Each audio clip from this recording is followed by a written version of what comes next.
सभ्यता से भरपूर शास्त्री परिवार की इकलौती बेटी मोहिनी को बचपन में ही पढ़ाई के लिए विदेश भेज देते हैं, जहां से वो सालों बाद ग्रेजुएशन पूरी करके इंडिया वापस आती है, जो अब संस्कार, सभ्यता, संस्कृति जैसी चीजों से कोसों दूर होती है।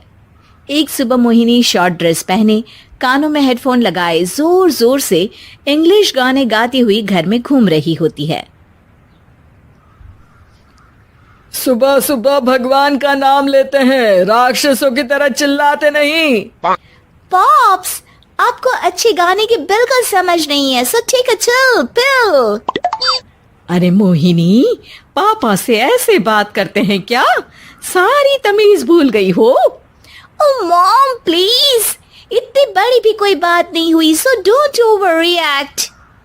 ऐसे ही दिन बीतते हैं जिसमें मोहिनी के तौर तरीके, रहने और बात करने का ढंग उसकी मम्मी पापा को परेशान करने लगता है। भला कोई मानेगा कि ये मेरी बेटी है? रीति रिवाज और संस्कारों से तो इसका दूर दूर तक कोई नाता नहीं, और अब तो लगता भी नहीं कि कभी होगा। अरे ऐसे कैसे नहीं होगा? लड़कियां सारे नखरे अपने माँ बाप को ही दिखाती है। ससुराल जाकर उन्हें सब कुछ करना भी पड़ता है और मानना भी। पत्नी की बात शास्त्री जी समझ जाते हैं और कुछ ही दिनों में अपने से भी ज्यादा धार्मिक परिवार में निखिल के साथ मोहिनी का रिश्ता पक्का कर देते हैं। रिश्ता तो पक्का कर दिया, पर यहाँ मोहिनी को कैसे मनाएंगे? शादी ब्याह के मामले में आटे में नमक जितना झूठ तो चलता है जी। इसी तरह एक के बाद एक तिकड़म लगाते हुए दोनों मिलकर मोहिनी को शादी के लिए तैयार कर लेते हैं और मोहिनी निखिल की शादी हो जाती है, जिसके अगले दिन से ही मोहिनी दोबारा अपने पूरे अवतार में शॉर्ट ड्रेस पहनकर घर में घूमने लगती है। बहू को ऐसे देख सास की आंखें फटी की फटी रह जाती हैं। अरे ये क्या बेशर्मी है, हमारे घर की लड़कियां जींस तक नहीं पहनती और तुम बहू होकर इतने छोटे कपड़े पहनकर पूरे घर में घूम रही हो। सीरियसली मॉम, प्लीज आप अपनी इस 80 के दशक वाली सोच में मुझे इंक्लूड मत करो। हाय तौबा, एक तो बेशर्मी दिखाती है, ऊपर से सास के साथ जुबान भी लड़ाती है। अरे जल्दी कपड़े बदल कर आ, घर की पहली आरती तुम्हें ही करनी है। इतनी देर में निखिल भी वहां आ जाता है। माँ पापा आने वाले हैं, पूजा का सारा सामान तैयार है ना? ये पूजा हमेशा मेरे बॉयफ्रेंड्स के पीछे पड़ी रहती थी और अब हस्बैंड के पीछे भी आ गई। मोहिनी की बातें सुन सास तो अपना सिर पकड़ लेती है, लेकिन निखिल किसी न किसी तरह उसे पूजा के लिए कन्विंस करके कपड़े चेंज करने के लिए भेज देता है, जिस पर पूजा खत्म होने के बाद वो एक बार फिर अपनी शॉर्ट ड्रेस में आ जाती है। बहू, ये क्या तरीका है? संस्कार नाम की कोई चीज है या नहीं? नहीं ससुर जी, संस्कार मेरा दूसरा बॉयफ्रेंड था, अब तो मेरा उससे कोई कांटेक्ट नहीं है।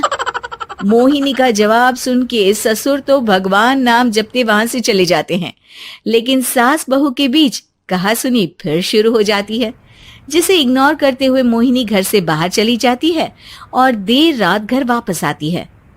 मोहिनी, मैं जानता हूँ कि तुम विदेश में रही हो और तुम्हें वहीं की आदत है, पर यहाँ चीजें कुछ अलग है। अगर तुम उस हिसाब से कुछ एडजस्ट कर लो तो सबके लिए सही हो जाएगा। I am not in a lecture mood. Good night. अगली सुबह मोहिनी देर से उठकर एक बार फिर उसी तरह सबके सामने आती है, जिस पर उसकी सास कुछ बोले उससे पहले ही मोहिनी की दोस्त मोनिका और रेचल वहां आ जाती हैं। Oh hi darling, how are you? OMG, we missed you so much. I missed you too darling. Ram Ram, इन्होंने तो तुमसे भी छोटे कपड़े पहने हैं।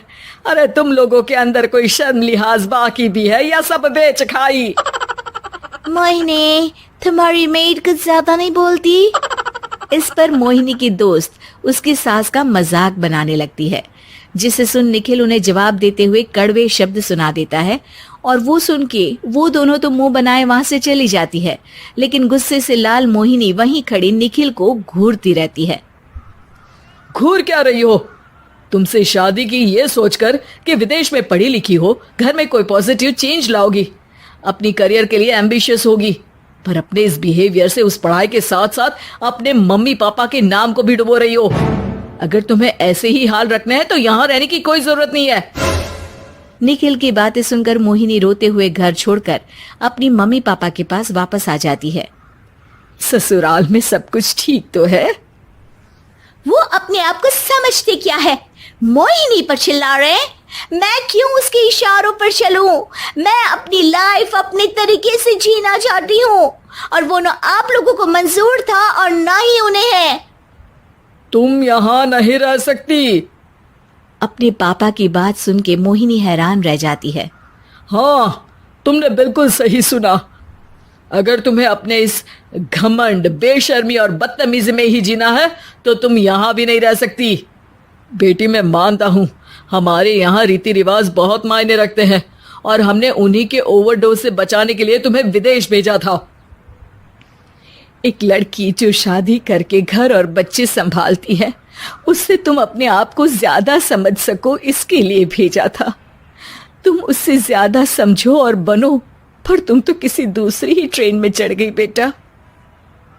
उसके मम्मी पापा बहुत देर तक मोहिनी को सारी बातें समझाते हैं, जिन्हें सुनकर मोहिनी को अपनी गलती का एहसास होता है। वो जॉब ज्वाइन कर लेती है और ससुराल वापस आकर उन्हें मॉडर्न बनाती है और खुद भी कुछ रिवाज सीखते हुए खुशी से रहने लगती है। इस वीडियो को लाइक करें, हमारे चैनल को सब्सक्राइब कर बेल आइकन जरूर प्रेस करें हमारी न्यू वीडियोस